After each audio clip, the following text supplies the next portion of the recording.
Yeah, West Coast, how I keep it G. Yeah, I pulled up on 4 wheels, but I'ma leave on 3. See that boy, he quiet as I come out. OG Stilo, we know, gotta be the homie Kilo. Yeah, West Coast, how I keep it G. Yeah, I pulled up on 4 wheels, but I'ma leave on 3. See that boy, he quiet as I come out. OG Stilo, we know, gotta be the homie Kilos. You see that 6'4", you see that setup. Pescos may take a while to walk, but she gon' let up. What up, world? It's Kilos here. Today, I wanted to kind of go over Lowrider bicycle magazines. It's a magazine that's near and dear to my heart because it's what started me in my path in lowriders. You know, the whole collection.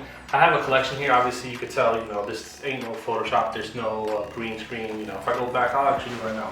I'll go back to the wall, and it's gonna keep me in focus, and it's gonna put all this stuff in focus. So you see these magazines? Yeah, these are all real. So they're all there. So sit down. So I want to go over kind of what brought me into this journey as being a lowrider. It was lowrider bicycles. I started up with lowrider bikes. Grew up in Cleveland, Ohio. Collected lowrider bicycle magazines. I think my first issue that I actually bought, it was like early 2000s. So I was catching the tail end of it because lowrider bicycle actually goes from 1993 to 2005. So we're gonna go through all the magazines today. Also, I guess I should bring up, I am a member of Finest Creations, so might be some bias said at some point, but I feel like some of the best covers were Finest Creation bikes, just saying. We're gonna start off, okay, actually, hold on. Lowrider bicycle was spun off, Albert had the idea of bringing more bikes and having that, because when Lowrider came back in '88, they wanted to kind of bring the bikes into it, so it was a little bit different. If you understand the history of Lowrider magazine, it went from 1977 to 1985, and then there was no magazines in 1986, there was no magazines in 1987, and midway through the year 1988, there was an issue. So it's 2.5 years that there was no Lowrider magazines. And that's when Albert took it over and kind of did his thing with it. If you're interested in knowing more about that, I have tons of magazines I'm more than happy to share. Let me know, man. Drop a comment in below, man. I'll be reading them comments, man. You see, it's real. I'll be checking them. But, so, with that, once Albert took over the Lowrider magazine in '88, he realized that he wanted to try to incorporate more bikes so the youth would kind of be more involved. There was a particular individual named Nathan Trujillo. He was publisher of the Lowrider Bike magazine. I actually had lunch with him, or actually dinner, like 2019. We've been trying to kind of meet back up since then. He's out of San Jose. At the time, he was San Jose because that's where Lowrider magazine was kind of doing his thing, and then he moved down to the LA office when that happened in, like, you know, the late 90s, early 2000s. And then since he's made his way back up to San Jose, talk with him regularly. Big influence in my life and what I'm doing today. Obviously, I travel a lot. I'm able to be on the West Coast, like you guys might know. I'm out of Ohio. I'm on the West Coast way more than I really need to be, or anybody else that I know. So I appreciate it.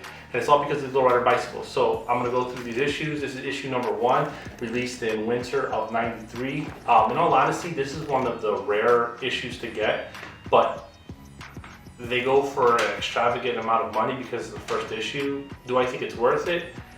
Unless you're actually actively collecting all of them, it's a little lackluster. And that's the premier issue of any magazine, in all honesty, because they were still trying to find their grounds. There's really not too many heavy hitters. Obviously, you got the clam jumper. Nobody could really say anything about the clam jumper. If you don't know the story of the clam jumper, it was actually done by Danny D, who passed away during COVID, rest in peace. He did this one. It went to Japan, and everybody's been trying to track it down ever since. Nobody knows where it is, man. This went to Japan, I think, 95-ish. So before the real golden era, I consider the golden era of lowrider bikes like 95 to 2000. So, and that's also the amount of time, you know, when Finest Creations were the most active. But issue number 2 is spring of '94. This is actually one of my favorite issues, in all honesty. This has, you know, Gold Rush on the front of it, out of Oxnard. Bro, homie Mike H, you know, he runs the Lowrider Bicycle Instagram page. I've been telling him he's out of Oxnard, and I've been telling him that he needs to get on it. This is actually an elite bike. In the low days, they sold the bike. It was spray painted black, and then they found it recently. If you see me talking to when I'm with Albert with the Elites, I touch on it just out of curiosity to see where that bike is, because it seems like they, at the time, they didn't know that they were building a legacy. You know, as much of us, we probably don't know if we're building a legacy until after the fact. But a lot of the stuff that they did, obviously you got Touch of Wine and stuff like that, they let go, and then it's just nice to see their stuff come back home. I know that they're also trying to get back their green Elite bike, but who knows where that one is. But this is that Touch of Gold. This is honestly one of my favorite bikes, in all honesty. I don't have an issue saying to anybody. Bro, it's a beautiful bike. It's just hand twisted all stuff. Couple cages here and there, and you gotta remember the wheels. If you see the wheels, this is before Warren Wong came into the picture. I got a longboard. Me and Warren actually are pretty good friends. This lowrider thing has really become a beautiful thing for me, because I've made friends with all these people that I read about in the magazines. And then this was the Favorite Cat bike. This actually will be out this year. If you're watching this video, you know, in the current era, this will be at the Lowrider Bike show in October with Cadillac Fest. So be on the lookout for this one. This one was also on MTV. There was a segment that they did. Actually, they cover it right here in the magazine. They talk about it. This is a good issue. This is, I think, when the issues start to get good. But at this time, it's still quarterly. So the first one was winter of '93. This is summer of '94. And then we're going to go into fall. This is fall of '94. This one was one of the first bikes that I remember that had a plasma cut part. Schwinbad. Bro, this is a badass bike. I remember as a youth man just sitting at it for hours, because then later on, Warren Wong comes out with, when he had Slam and Ride, he came out with similar parts, and there was about 3 sets of those parts that were up here in Cleveland. There was 2 chrome and 1 gold, and bro, I always wanted to have one of those just sit in my chest. So I got a couple Slam and Ride parts. But also here, this is the first time I see the homie Big Mario. Big Mario, he comes on the cover of Lowrider magazine, or Lowrider Bicycle magazine later on in the early 2001 issue. Bro, a lot of these people I've actually met, I've made good friendships with over the years, and I'm continuing to do that with the Lowrider magazines, going and digging back and realizing that I've met these people.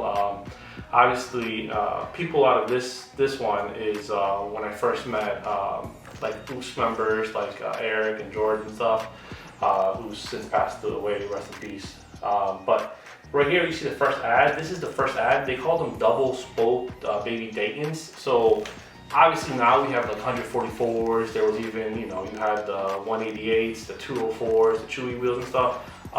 The baby Daytons, this was actually licensed by Dayton Wire Wheels. You can always tell these because the hubs, if you see the hubs of them, they have these holes in them. They're actually rounded, where there's some other ones that came from Bajita, which were 68 spoked, and they were a little bit more squared. It's just some nerd out stuff, you know, but the Lucky 7 was a big thing back in the day because it was a reproduction Schwinn part. And early lowrider bikes, you know, we have a lot of reproduction stuff now, but in this era, there wasn't as much reproduction. And it was a little bit better back then because it wasn't as saturated. A lot of people go and buy an all-twisted bike, in all honesty, and they swear that they're a heavy hitter when, oh man, look at this, is a badass bike, man. This, I think this also had the article, look at that, it's in the beginning. Or the next one, it might be the next one. It's just talking about building clubs and stuff. Bro, I read all these as a youth, man. So I like to go down this trip of nostalgia, and hopefully it might be doing something for you. Well, I'm up here in Ohio, man. Not too many people were really nerding out as much of it as me. Man, you gotta pay homage. This is the first Lowrider bike of the year, you know. So the Field of Dreams. This one hit it out the park, you know. This is another Oxnard bike, man. Oxnard was really killing it, and if you're out of LA, you know, Oxnard is like, you know, up here where LA's here, and if you ain't in the heart of LA, you know, they say you ain't really doing much, but Oxnard was fucking killing it. There ain't no lie about that. Bro, I want to look through it, but I'm trying to share it with you guys too, so it's a little hard. So you start to see this is when the Lowrider Bike Inc. So Lowrider Bike Inc. was started by Lowrider Magazine. Later on, it would become, what the fuck was the name of it? We'll look at it later. It was sold in '99. I can't remember what the company, Ascalon? Yeah, it was Ascalon. They became Ascalon bikes, and they were based out of They were in LA County, and then it got sold to like a lady in Chino County, or Chino, and then she was like, or Chino Hills, and she was like stealing shit. But a lot of heavy hitters, man. There's that Elite bike again. If you want, man, I'll go through and read each individual magazine if that's something you guys are interested in, and I'll just do each individual magazine at that point. I just want to give a glimpse of an overview of my collection. Bro, this one was actually on Lay It Low. I remember I tried to pick this one up. The guy was trying to sell it on Lay It Low, man. This was like, bro, like maybe 12, 13 years ago, and I think he just wanted a little too much at the time. Because it's a metal frame, and all it was done is, you know, he chromed it, and bro, I think he wanted like $2,000 or something. I was like, I don't know if I could justify that, especially at that time. But the Field of Dreams, man, first Lowrider bike of the year. So if you're not aware, just like they do car of the years for Lowrider, they also do bikes of the year, and then later on, we'll start to see trike of the year. Trike of the year I think comes in '97, but in this time, I mean, for the most part, it's a lot of Schwinn parts, and then they were doing reproduction, kind of, not 100% reproduction, because they couldn't, because they didn't have the licensing, but pretty close to OG looking Schwinn parts. And then we get into March, April '95. So as obviously you saw before, this was winter '94. Obviously, if they're doing the 2 months, obviously it was a little bit longer, but if they're doing the 2 months, this is when we go to the 2 months, and it lasts until '97. So we'll go through. They have a lot of, this is when the golden era of Lowrider bikes, a lot of us consider the Lowrider bike golden era. But man, this is so much. You start to see all these featured bikes from like Hawaii and stuff, and man, it was a time to be alive, man. If I lived through the magazines, so I was never traveling. The first time I hit LA County was '08, so it was long gone by that time. But all these bikes, man, I lived through these magazines. I'd get every single one, I'd read it, and it really affected who I am today. So, man, so many badass bikes. And this was some of my favorite trikes, man. When it had the scissor lift on it with the love seat, man. And you see, they're not too crazy OG bent forward. There's really no twisted parts. Everything's kind of just taking the OG stuff and chroming it. This is the OG steering wheel. This is the one where you have the gooseneck and you have to put the little pin in it. That was my favorite kind of chain link steering wheel. But the scissor lift on these, bro, this is iconic. Plus you got the phone. I'll open this one up real quick. You got the phone on it. Oh man, this is straight killer, man. But this is when Lowrider Bicycle magazine also gets into looking at doing some trikes of the year. And plus, I don't know if I mentioned yet, the hat actually came from Dick Lelouth. He was editor for Lowrider magazine. I think there's a pink hat. If you guys follow me on IG and stuff, you might have seen it. But this came from Dick Lelouth. I got a bunch of other stuff after he passed as well from COVID. I picked up a lot of his stuff, and bro, I'm a real collector of this. I live this shit. So just wanted to share that. This one, man, when Unfair Advantage came out, Unfair Advantage is obviously hands down one of the most influential Lowrider bikes that hit the scene, man. This is Unfair Advantage 1. I have pictures with Unfair Advantage 2, same frame, they just modified it a little bit. Bro, in all honesty, this one changed lowriding for the bikes. But this is another issue. This is issue May to June '95. This is golden era. In this issue, I think we talked about, we got some El Paso show coverage, the chain link bike. Bro, this one, chain link shit was the motherfucking shit at the time, and this is heavily inspired by the monsters. Obviously, everybody's popping out because, you know, you got Wendy doing her thing, you know, Latinos doing their thing and shit. But back then, I mean, even the Lowrider bikes were heavily influenced by it, because the original Munsters bike was actually a chain link bike. That actually comes out in a later issue of Lowrider Bikes magazine. I think they talked in, so. But man, this one, oh, actually, no, it's actually this issue. I remember reading it. I didn't even look through the magazine yet, but this is the first Lowrider bike. Actually, it's the directly next page. Bro, this is straight classic. But to just see kind of what's going on, it's still a lot of OG Schwinn parts, a lot of, you might have a couple minor things here and there, but for the most part, you get like the upper strut bar that's flat twisted, and that's pretty much about it. Let's see what else we have. Obviously, this is a damage issue. My other issue of this one's damaged. So if anybody wants to throw a May June 95 at me, I'd be more than happy to throw it into my collection as a pristine condition one. I'm just gonna bring up the unfair advantage. Woo, man, when this bike hit, man, it hit differently. Yeah, let's pull this out. Man, this hands down, I'll pop a picture of me holding the Unfair Advantage 2 on my machine. That's one of my favorite things that I've done. So, I mean, this one still has the poster in it. I have another one that doesn't have the poster. I'll open that one up to show you the bike. But simple setup, 72 spoke OG Baby Dayton wheels, and they're laced in a fan pattern. This is before, like, you know, Warren Wong's just coming onto the scene right now and doing this thing. I'm gonna open up to show the Unfair Advantage. I'm not gonna go over the whole thing. If you guys want me to do the whole thing, I'm more than happy to. But oh shit, this is an issue that has it has the center totally pulled out, so I can't even share this one. But bro, great issue. I'm in the look for a May June of 95. So I mean, I have 2 issues, but you know, I would like a better condition, bro. This is July and August of 95. Bro, this, Smile Now, Cry Later, I think this is this one. Homie, yo, you look at this cover, bro, homie works for NASA now. He's an engineer. These Lowrider bike people, man, they're really doing their thing, man. I made a lot of friendships over the years, so we're just gonna go through it, kind of see anything that really pops out. Like again, I said, if you guys want me to do a complete review of them, I'll do each individual magazine if that's something you guys are interested in.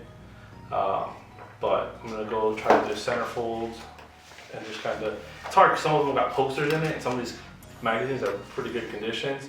But yeah, this is, I believe it's from Juarez if I'm not mistaken. Or the bicycle spokes came from Juarez.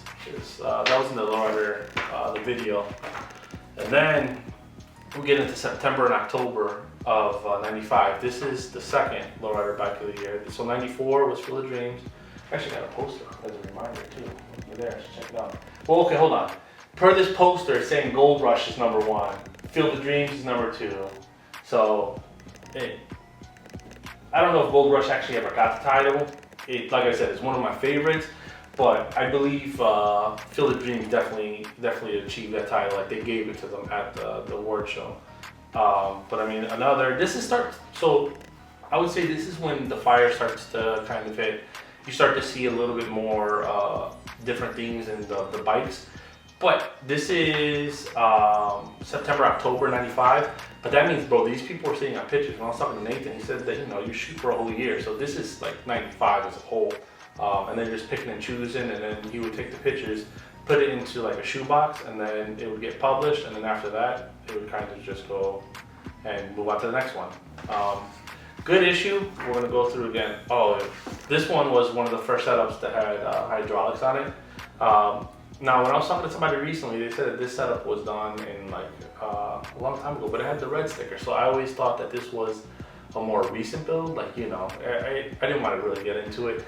But this is from Reds. It was a red setup. This is when we start to kind of get into the hydraulics on Lowrider bikes. And we can touch on that a little bit. This one, I always like the crazy lace of the wheels. It always stuck out to me. You don't have to do a full like twisted bike. You can do an OG style build like this. I can see that gloss, so you guys can't really see. You can do an OG style build, and it really will carry through. Versus having everything twisted, because there is something that's being gaudy and too much. Yeah, Twisted Obsession. So Twisted Obsession's here in the middle. OG bent fork. The super fat beefy twist handlebars.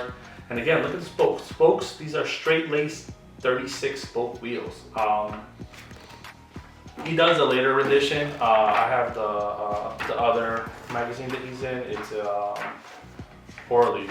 So he's in an Orly's magazine where later on he does it because he had the title.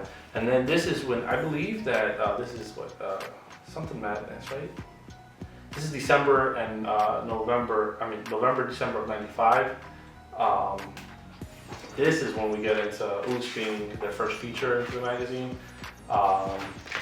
So obviously, if this is, like I said, this is November, December, that means that they were getting busy way before that. And then US had just started at this time, so I mean, they started in 92, this is 95. They obviously built the bike before that, so I was told that George had a really big inspiration on Eric here to get this bike built, so but just to go through these, Kansas City was popping, so all these cities where you think that things like, if you're out there now, you're like, man, there's nothing out here. Obviously Oakland's still popping, but then you also see the Lowrider bikes, the catalog's getting bigger. They're building it up. They're adding a lot more parts to this. Before they just had forks, some twisted upper strut bars, very minor things. And then towards the end, like in '99, when I say end, it's the end of Lowrider Bicycle Inc. because that's when Aslan purchased it out. You had other people. There was like Mega Lowrider out of San Diego and stuff. Couple other bike people, like you had Bajitas. F&R came into it like in the late day. I would say like in the later, like 01-ish. F&R actually started, they were friends with Manny from what Manny told me. Manny's Lowrider bike shop in Compton. So in this trike, man, this is like the first set of 144s I remember seeing it. It was just bananas to see that many spokes on the wheel. Now, these wheels came from OG Warren Wong. So like a lot of times you can go into any wholesaler now and just buy these wheels. They come from overseas, they're mass produced. They're all hand done by a brother named Warren Wong. Man, this dude, OG, this poster was put in backwards. Or was it cut up? I think this one was actually, for this issue, I have 2 issues of this one. This one I think was a misprint, and I just never tried. I like the misprints type stuff. So if I were to ever open it up, it would never open up because they cut the pages themselves. So I have another one of this issue as well. When I was younger, this is the OG one that I bought when I was younger. I used to pick it up in Cleveland, Ohio. We had a place called Bank News. It was on Clark. It was where, predominantly Hispanic area and stuff. And I would go and pick them up, and I would hang them all over my walls in my room. I used to read them shits all the time. But now we're gonna get into January, February '96, bro. The magazines are even getting thicker. This is a thick boy. For only being 2 months, I would say this is when they probably start to get their thickest for the Lowrider bikes, that is. So this one is the Riddler. He had the neons, and the Lowrider bike, the VCH, or wait, how do you say it? VHS. He actually electrocutes himself with the when he's cleaning his bike on the video. It's a classic moment, man. If you were there, man. This is when they started selling the whole bikes. Used to get some Lowrider brand tires. They repop those now, but man, to have some OG Lowrider bike tires that aren't yellow, that's the equivalent of, for those people that don't know, that's like riding like 520s. Some people don't like the Lowrider brand, they prefer like the Schwinn ones, but man, to have the Lowrider branded ones with the actual Lowrider logo, not the Lowrider 8 logo, the actual branded Lowrider logo, bro, it was hot. This bike actually came out, he'll be on the cover of another one, but he rebuilt his bike and actually came out. He was out in October at the Lowrider bike show. And then, reading this magazine, man, I used to look up to Sal Vargas, man, bro. I used to he was taking pictures. Obviously, I take pictures and stuff. I was like, bro, this dude's he's the fucking illest. And then I met him this past year at Cadillac Fest. Bro, he straight dog mask. He called, I had a pink hat, the one of the Dick Loop ones. He said I'm rocking fake shit and all this other shit, and I was like, damn, dude. Sometimes it's better not to meet your idols, man. I know he's doing this shit with lifestyles and shit, but man, I came from a place of looking up to the dude, and that was the first thing he said to me, and I was kind of taken back. But keep going through this book, man. No need to lay on that shit. Good Times, man. Good Times is actually based out of East Los Angeles. They had a bunch of Puerto Rican members back in the day. For those who don't know, man, Puerto Rican, man. Straight from the Caribbean. Los Angeles. We'll just jump right into this. It's hard, man, 'cause I had issues that didn't have the posters, and I remember looking at them, but I forgot I have a lot of pristine issues now because I've traded up since then. And in my head, I was like, bro, I'm gonna do a review of all these magazines. It's gonna be great. But I believe this photo was taken in Hawaii. But I mean, this is when you start to see from Detroit to Japan, man. So this is March, April of '96. Again, we're still in the 2 months, so we don't change out of that until like '98. But we start to see a lot of tech stuff. A lot of the tech stuff was done. There was a Legion member that I met this past year. He said that he was involved in a lot of it. Sal was doing a lot of it. Warren Wong was doing a lot of it. So just to see a lot of this stuff, man, it's bananas, man. To meet all these people that were doing so much stuff, and people that are still active, you know. It proves that it's not a trend or it's not a fad. You know, a lot of these people are still around. But yeah, this one was in Honolulu. So I mean, Hawaii used to get down on bikes. There's a lot of bikes that came out of Hawaii that were killer. Even got homie out in Guam, man. Don't sleep on Guam at all. The Islanders, man. You know what it's up. Puerto Rico to Guam, man.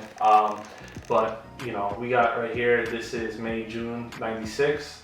This is the bike that I said in the other one. This one was rebuilt actually. I think he said he lost a frame, but he tried to paint it similarly. And he kind of had the rest of the parts, so he brought that out, and that was for the Lowrider bike show with Cadillac Fest of 2022. I have a lot of pictures. If you follow my IG or whatever, I have pictures from that show. A lot of bike tech stuff still. Try to go through here real quick. I'm not even halfway through the stack. I'm only at 96, and we gotta get all the way to 05, so I'm gonna move a little faster. This was a horizontal poster. I think this was one of the first horizontal ones, and it did a bunch of stuff on the back.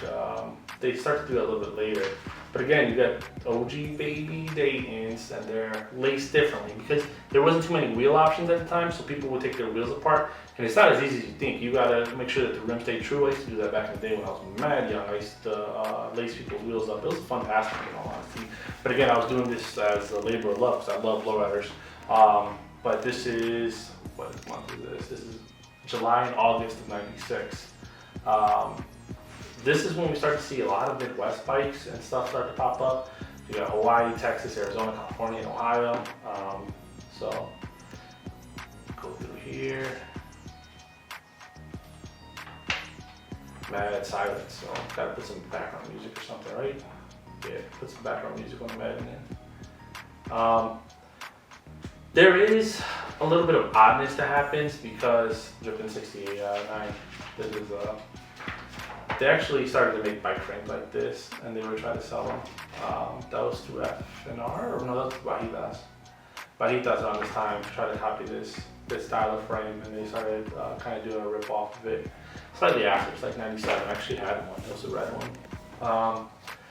But then we get into September, October of '96. Leprechaun bike, bro. Leprechaun bikes have always kind of been a thing in lowrider bikes. There's obviously a pretty prestigious one now. Mike owns it out of, I don't know if he's repping Legions anymore, but this kind of talks about Schwinn, how their other frames and Schwinn. If you've ever seen my lowrider bike, it's an MTD based out of Cleveland, Ohio. A lot of my stuff I try to bring that hometown flavor to it, because you know we had a lot of hydraulic stuff. That's where I rock my Pescos. So I just try to bring that own little flavor. Obviously everybody wanted a Schwinn, but I was able to find something a little bit more local, so that's why I went with that. And I have a couple of them now, so I've been blessed. Look at this homie, I think she was out of Florida. She got the Chewy wheels, that's the 204 Warren Wong wheels. She's out here actually in Ohio now. She gets a feature later on in one of the magazines. But it's interesting to see where all these people go, you know. Essentially, these are just catalogs of people's lives throughout the years, you know. The thing that stuck out to me on this bike always was, you know, it's all about keeping that OG look, you know, all Schwinn parts, and then they threw like a little twist right there. Like, yeah, you know, we could have did it all twisted, but we kept it OG, and, you know, we could have did it, but, you know, we didn't. And I think that there's some homage to that where it's like, bro, the sissy bar is the correct type of looking sissy bar. Square twist, beautiful looking twist. Like I said, the homie Mike H out of Oxnard is doing that stuff now. And he's been killing it lately, in all honesty. And he's been doing a really good job of keeping the lowrider bike thing alive. I used to run like a lowrider bike, the Facebook page. I scanned every single one of these issues, and I used to put my little watermark at the bottom. If you guys ever see it, it says Kilos. You know, I've been rocking the name Kilos because I used to like graph and stuff, so that's where that name comes from. So it's been, everything was always Kilos. This had, it has chrome and gold spokes. This was threesome, man. Bro, this bike's fucking killer, man. This ended up at the Hard Rock Cafe in Las Vegas. It was there for a long time. It got pretty bad towards the end, actually. It didn't look the best, but they closed down the restaurant. I don't know what whatever since. Bro, this is spring '97. I had this issue back in the day. I have so many issues that I had and then I've lost, and then obviously I have a full set now. That's what I'm going through. But just to reminisce and go over some of these bikes, I think there's somebody from Chicago, and I always wondered where he went. A lot of times I try to look people up and see where they are, but just to see kind of what's going on and see if they're still active, if they have any old stuff, because obviously I'm into the preservation of lowrider bikes. Here's some old pictures of some old people and shit, but Dennis and he passed away, his Howell and stuff, but we'll keep pushing because I know time limit. You guys are probably like, what the fuck's this guy doing? This one was the first bike on the cover to have hydraulics, summer of '97. It's not the first bike to have hydraulics, but he had twisted fenders and shit. Bro, this one was fucking bananas, man. I remember this one from back in the day. Crazy bike, man. I'm just gonna do covers from here on out because, bro, I got too many to kind of go through. I still have a big ass stack. Not really, you guys don't need to hear too much about this. This is Casino Dreamin' bike. Let's see, I have the crown, actually. Pull this up real quick. So, this is the crown bolt from it, you know? You see, you got right there. Oh, can you see it? Oh, he has the crown for the spring, so you guys can see that. Little piece that I always thought was pretty cool to have. I also have the OG pedals, actually, on LOWRIDING. A lot of people know that I got the bike LOWRIDING that I built.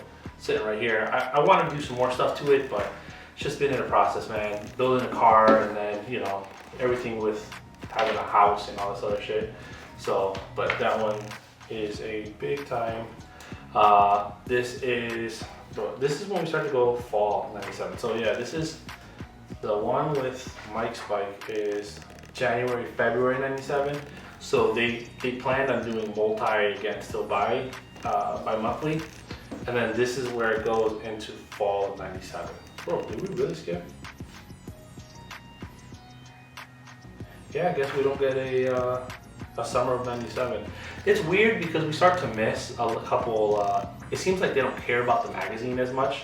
And I'll show you that as we continue and progress, because once you get to like the 03 and stuff, it gets really weird. This is winter of '97, so, you know, this has the parts on it. I think this is a Manny fork. I have a similar Manny fork, actually. Manny was building a lot of stuff for auger bike. Bro, this was on laid low. Classic bike, man. I wish I would have ended up with a frame. I think the frame ended up in New York. It was in the BX all day, you know, but I don't know where we went after that. Homie also had the OG steering wheel to Casino Dreamin' because Matt Lugo out of Florida, well, he was in New York at the time, Florida, he ended up getting that. But, you know, you got TriQuest, Storm bike, you know, Storm bike for the most part is almost all together.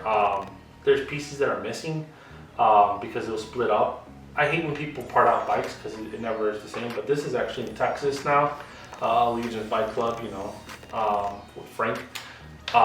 Then you got this, and this is like when you start to see the real radicalization of the bikes, because I mean you go from simple things. I think this is Wolverine 2 if I'm not mistaken. This is Legion's Bike Club. I mean they're up there with Finest Creations 100%. They definitely were killing it for a long time. They actually still are killing it. They've been really active for a really long time. Whereas Finest Creation kind of came and they're gone, and they came and they're gone. Legion kind of, I could say that they're one club that's kind of been steadily pacing. Their Texas chapter seems to be doing pretty good, and their SoCal chapter, so I mean, they're doing pretty well. And obviously, you know, you got the biggest bike build that a lot of people have seen. No need to put up his horn and shit, because Mike's big-headed as shit. This is the homie Big Mario from earlier. This is a really good issue, man. This paint job, he ended up repainting it after. I have pictures of this bike too, man. Really good to see. We're just going through, man, at this point, because this is summer of 2000. This is fall, right? Yeah, fall of 2000. We're gonna get into 2001. That was an interesting year, right? Winter of 2000. And then spring, Finest Creations. This is Miami too. Well, Fort Lauderdale. Spring of '01. And then Legions was the first and only ones that would get Bike Club of the Year. Bro, Legions definitely killed it, man. There's nothing else to say. They've been steadily active, like I said. Probably, you have a couple issues that are iconic, and I would say that this is probably one of the more iconic ones, because this was fall of '01. You know, you got the World Trade Centers. When this dropped, the World Trade Centers had just come down, so, you know, you got the Brooklyn Strike, you know, Drastic Car Club. Drastic Car Club's steadily been killing it on the East Coast. Shout out to Bean and all of them out there, you know, Drastic steadily be active. You know, you got Legion's bike here, steadily killing it. For those who know, the backside of these actually were like model cars. I never really got into the model car side, I'd always read the Lowrider bike side, so a bunch of Lowrider bikes, and this one was summer of '03. '03 gets weird because, no, it's '04 I think. So we get a winter of '03, and then, you know, they're like, you know what, fuck it, we're not gonna do anything, fall of '04. So, and then they do winter of '04, and then they're like, you know what, we're doing pretty good, we don't need to do anything else, and then they do winter '05. And this is around the time when Lowrider is getting ready to sell again. They're getting ready to sell to Motor Trend, so you get to see less interest. And then they're like, you know what, we're gonna release 2 issues. Oh no, this is it. It's winter '05, winter '05. I mixed up because this one's actually supposed to be before.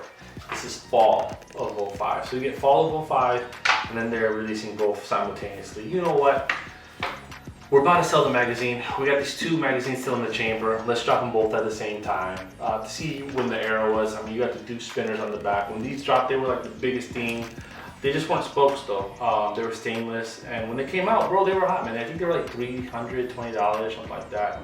I saw a bunch of bikes that had them, and then just wasn't the same. This is the same era, you know, when Lowriders kind of went into the bigger wheels and all that other good shit. They were riding like 24s and all this other stuff.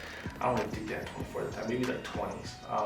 I'll go through each individual Lowrider bike magazine if that's something you guys are interested in. But if not, I mean, if you guys are happy with this, by all means, I'm more than happy to leave it at this. And then I'm also willing to go through all my Lowrider magazines. But after going through this, I might break it up into decades because, man, this was 93 to '05, and this was mostly quarterly. It's not every single year. And Lowrider magazine was every single year. They've only skipped that little period between '85 and, you know, so let me know what you guys think.